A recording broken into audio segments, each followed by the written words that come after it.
Assalamualaikum warahmatullahi wabarakatuh, Sobat BMC dimanapun kalian berada. Jumpa lagi bersama saya Tony Kristanto, masih dari Bumi Mojopahit Channel, Mojokerto. Nah sobat semuanya, beberapa waktu lalu saya kedatangan seorang tamu. Jadi seorang tamu ini sekaligus salah satu subscriber saya. Jadi beliau membawa pusakanya kepada saya untuk diminta diserviskan warangkanya, dan juga untuk dibilangnya disuruh untuk mewarangi. Dan ternyata sobat, waktu diwarang ini salah satu dari pusakanya itu ditanyakan oleh tukang warang saya, "Mas Tony, ini pusakanya siapa Mas?" Wah, ini bukan punya saya ini Mas. Coba ditanyakan, kalau ini bukan punya panjenengan, yang pemiliknya apakah ini dimaharkan? Katanya seperti itu.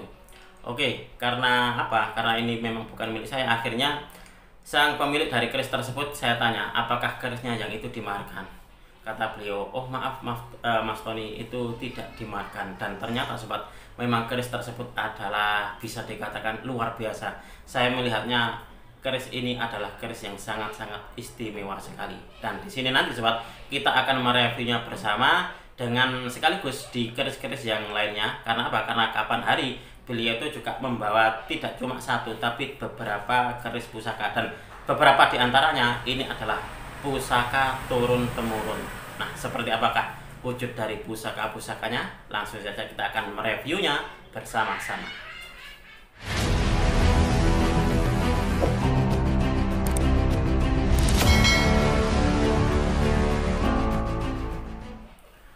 Oke sobat, ini langsung saja kita akan mereview di pusaka yang pertama. Jadi kapan hari itu saya juga kaget, ada seorang dari Nganjuk tapi asalnya dari Mojokerto, dari kecamatan Kutorjo. Jadi bisa dikatakan ya tetangga kecamatan lah sama saya gitu. Datang ke sini bersama anak istrinya gitu, dan dia membawa beberapa pusakanya, dan salah satu dari pusaka beliau itu ternyata sangat-sangat istimewa. Saya pun sebenarnya waktu disodorkan kepada saya tentang pusakanya, saya sudah melihatnya. Wah, pusaka ini memang masih kotor, tapi kayaknya ini bukan pusaka sembarangan. Kata beliau, "Bagaimana ini menurut Mas Tony? Mas, kalau untuk yang satu ini sangat-sangat istimewa sekali." Dan ternyata benar sobat, beberapa kali saya itu mewarangi pusaka-pusaka, baik itu pusaka saya pribadi ataupun juga pusaka dari titipan dari teman-teman subscriber. Nah, untuk yang pusaka yang ini yang akan kita review ini ditanyakan oleh tukang warang saya.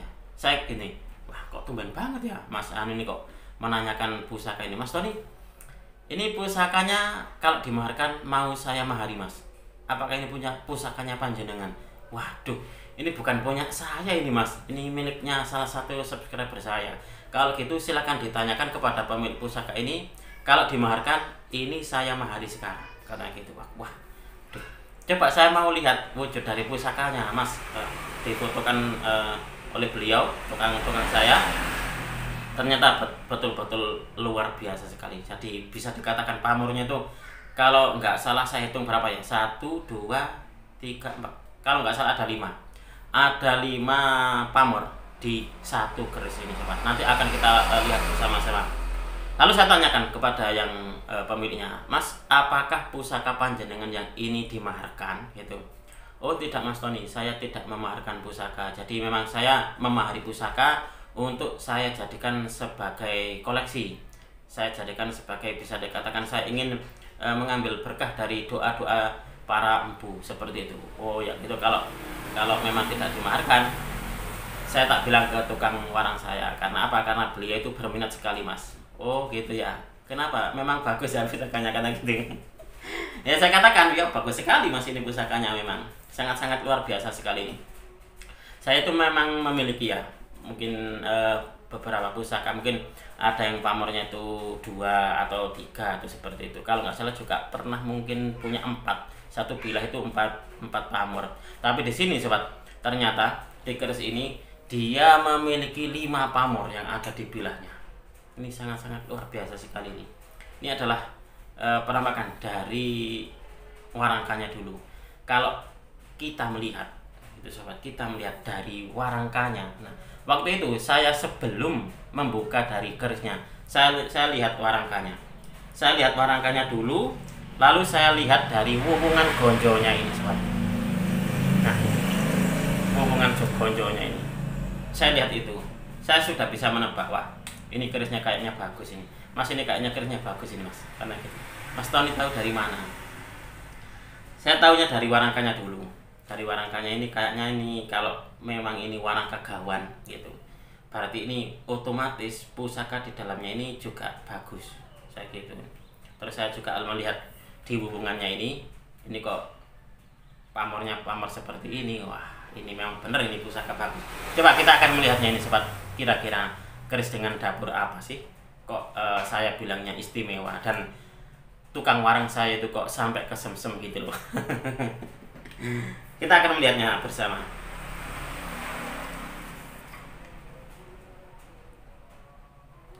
Nah sobat, ini adalah wujud dari pusakanya. Kalau kita melihat di sini, dan juga kalau untuk saya pribadi pun juga meyakini ini untuk pemiliknya dahulu kayaknya ini adalah sebagai sebuah pusaka piandel. Jadi ini keris berkelas pusaka piandel. Kalau saya melihat dari pamornya yang seperti ini pamornya bukan hanya royal tapi juga ngebior ini sobat, dan juga ini bisa dikatakan kaya dengan pamor. Nah, kalau kita melihat seperti ini, mungkin dari bilah kerisnya, dari dapurnya, mungkin ini adalah dapur sederhana. Beliau awalnya mengira ini adalah sempaner. Ini sempaner ya Mas Tony. Saya melihat waktu saya raba, oh ini tidak ada tikel alisnya mas. Bisa jadi ini kondo basuki saya gitu. Karena kalau untuk sempaner sobat, sepengetahuan saya dan juga dalam keterangan buku dapur ataupun juga lainnya, sempaner itu bentuknya memang lurus seperti ini, ada kembang kacangnya, tapi juga dia ada tikel alisnya. Nah di sini. Tapi untuk di keris ini dia tidak ada sobat. Dan kalau untuk di kondo basuki itu kalau nggak salah dia ada seraweannya, sedangkan ini dia tidak ada seraweannya. Jadi kalau untuk sempaner dia ada tikel alisnya, tapi kalau untuk di kondo basuki hampir sama seperti ini, tapi dia ada seraweannya. Dan ini polos tidak ada sobat. Tikel alisnya tidak ada dan seraweannya pun juga tidak ada. Nah, setelah saya mencari-cari referensi, ini masuk di dapur Sujen Ampel. Ini adalah salah satu dari dapur pusaka yang bisa dikatakan cukup langka sobat, dapur Sujen Ampel ini. Nah, lalu keistimewaan apa lagi ini Mas Tony yang ada di keris ini? Kalau panjenengan melihatnya ini sobat, di sini ada salah satu pamor lurus seperti ini, dia kayak sodo saler atau sodo lanang, tapi di bagian bawahnya ini dia menggumpal. Nah, ini di dalam pengetahuan saya ini adalah pamor lintang kemukus. Dan juga istimewanya juga di bagian gumpalannya ini sobat, ini membentuk pamor putri kinurung. Nah, ini di sini. Nah, lanjut lagi.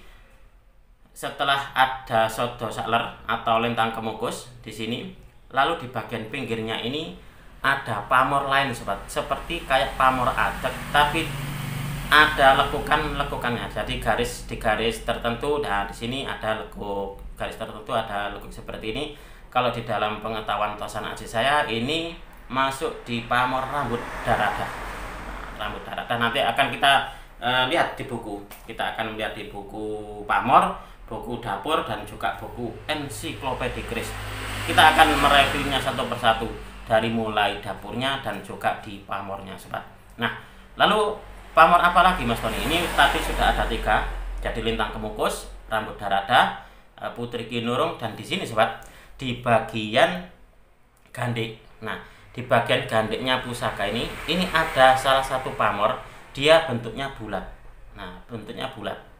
Nah, ini kalau di dalam pengetahuan Tosan Aji saya ini namanya pamor batu lapak. Dia hanya menempati di bagian gandek ini saja sobat. Jadi kalau untuk dibilah batu lapak itu bentuknya tidak seperti ini, tapi setengah lingkaran. Nah di sini di sor-soran di sini dia setengah lingkaran.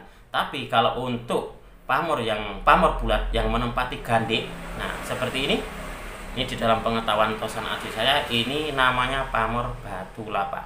Mungkin untuk dituangnya hampir sama dengan pamor batu lapak yang ada di Bila. Lalu selanjutnya sobat, saya juga menemukan pamor di gonjonya. Nah, di gonjonya ini ada pamor seperti ini. Nah, ini kalau di dalam pengetahuan Tosan Aji saya sobat, ini namanya pamor gonjo sampir. Nah, ini adalah pamor gonjo sampir. Luar biasa banget ini. Sangat-sangat apa ya? Sangat-sangat istimewa dan tidak bisa dianggap sepele keris ini sobat. Dapurnya langka, Sujen Ampel, lalu pamornya pun juga kaya. Luar biasa banget ini. Ini sayangnya sama beliau itu tidak dimarkan. Jadi ini terkadang saya kalau mereview dari pusaka-pusaka itu banyak sekali yang teman-teman itu bertanya kepada saya, apakah itu dimarkan Mas? Kalau memang untuk saya pribadi, biasanya kalau untuk milik pribadi saya terkadang memang ada sebagian saya markan, ada juga yang belum saya markan. Tapi kalau untuk yang ini sobat, ini bukan milik saya. Jadi pusaka ini bukan milik saya, ini milik dari salah satu subscriber saya dan ini tidak dimaharkan sama beliau. Nah, gitu. Jadi biar nanti nggak ada yang bertanya, Mas itu dimaharkan apa tidak? Gitu. Jadi tidak ada yang bertanya seperti itu. Saya katakan di awal bahwasanya untuk di pusaka ini tadi ini masih mungkin tidak dimaharkan ya, karena beliau kemarin itu bilang saya tidak memaharkan pusaka Mas Tony, tapi saya justru memahari pusaka-pusaka. Karena apa? Karena saya memang mengoleksi pusaka, saya ingin mendapat dari berkah doanya para leluhur dahulu, para empu seperti itu. Jawaban dari beliau sobat. Oke, habis ini sobat kita akan mereview satu persatu. Nanti kita akan melihat di buku, kita nanti akan menjabarkan. Saya akan mengajak panjenengan semuanya untuk mereview, menjabarkan filosofi dari dapur Sujen Ampel tentang tuahnya juga, lalu juga pamor Lintang Kemukus, Aram Udarada, Batu Lapak, Putri Kinurung, dan juga pamor Sampir. Akan saya balik untuk kameranya, kita akan melihat di buku dan juga kita nanti saya akan menambahkan beberapa yang sudah saya kumpulkan, saya rangkum menjadi beberapa keterangan untuk menambah, untuk menunjang dari keterangan-keterangan yang sudah ada di buku.